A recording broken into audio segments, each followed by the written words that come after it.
How to delete your Cash App account. In this tutorial, I will show you how to delete your Cash App account. First, open the Cash App mobile application just like you can see here. You will land on the home page of the app just like you can see here. After that, tap on the profile icon at the top right corner of the screen. This will take you to the profile section of your Cash App account. Here, there are various options that you can use to navigate to different areas of the app. From there, scroll down. Make sure you are following the tutorial step by step to avoid making any mistakes. Okay, let us proceed.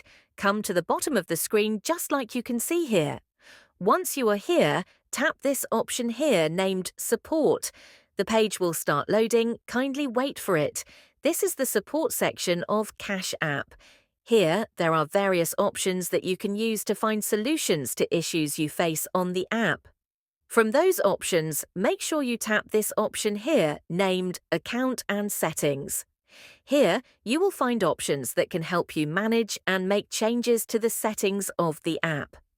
Next, scroll down through the different options that are found here.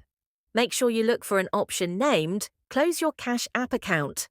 As you can see, the option is found here. So, go ahead and tap on it. You will land on this page. On this page, Cash App is trying to explain to you what will happen when you close your account. Make sure you read this information carefully before making the decision to close your account. If you are sure about it, then scroll to the bottom and tap this option here named Confirm. The account will then be closed simply. The process is that easy. I hope this tutorial has helped you find a solution to the issue you are facing. Make sure you like the video and subscribe to our channel. Thanks. That is how to delete your Cash App account.